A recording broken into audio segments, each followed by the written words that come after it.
Hello everyone, आज हम बात करते हैं एक न्यू शॉर्ट मॉडल के बारे में जिसका नाम है एडी मॉडल। ठीक है।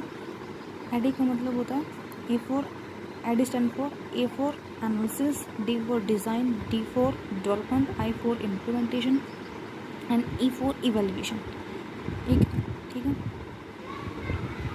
ये हमें बताता है कि हमें ये ऐसा मॉडल है जो हमें ये बताता है कि हमें किसी भी मॉडल को कैसे डिज़ाइन करना चाहिए।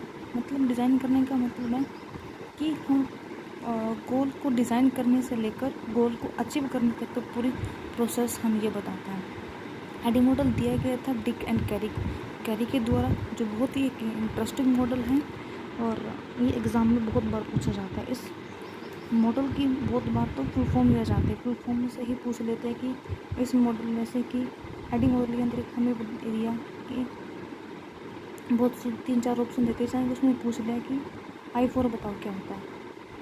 उसमें से हमें पजल कर करके हमें वर्डिंग दी जाएगी, उसमें से हमें पहचानना होगा कि इस आई का मतलब है यहाँ पर इम्प्लीमेंटेशन। ठीक है।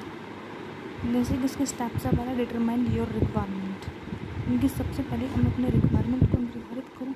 इनके सबसे पहले हमें पता होना चाहिए कि हमारी ज़रूरतें क्या है, कि हम करना क्या चाहते हैं। ठीक है। जैसे फॉर एग्ज़ाम्पल हमारा गोल है टीचिंग करना, उनकी नेट जेआरएफ एग्ज़ाम को क्लियर करना, तो उस सेकंड ठीक है, ये पता चलेगी कि हमारी रिक्वायरमेंट होगी अपनी नेट जेआरएफ एग्ज़ाम क्लियर करना। सेकंड नंबर का स्टेप आएगा फिर एनालाइज द एजुकेशन मटेरियल। फिर जो एग्ज़ाम हमें क्लियर करना है तो उसके लिए एजुकेशन मटेरियल कहाँ से आएगा, मतलब कि उसके लिए कोचिंग लें या फिर हम सेल्फ स्टडी से एग्ज़ाम क्लियर करें। ठीक है। उसमें एजुकेशन मटेरियल को एनालाइज करेंगे। तीसरे नंबर पर एग्जामिन करेंगे स्टूडेंट को कि स्टूडेंट कैसा है, स्टूडेंट पढ़ाई में अच्छा है कि ये एवरेज है, ये पुअर है बिल्कुल।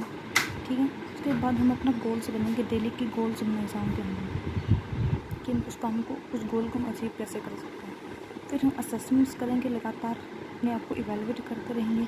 फिर यहाँ पर हम टीचिंग स्ट्रेटजी तैयार करेंगे कि उस चीज़ को हमें सीखना कैसे है।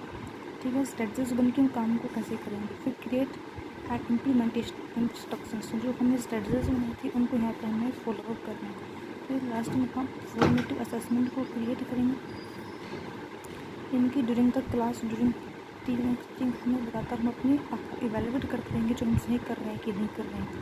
ठीक है। उसके बाद 9th नंबर पर make change to the instructions. और अगर हमें यहाँ पर लगता है कि हम अपने इंस्ट्रक्शंस को चेंज करने की ज़रूरत है तो हम इन इंस्ट्रक्शंस को यहाँ पर हम चेंज करते हैं, ये सब ताकि हम अपने गोल को आसानी से अचीव कर सकें। Thank you so much.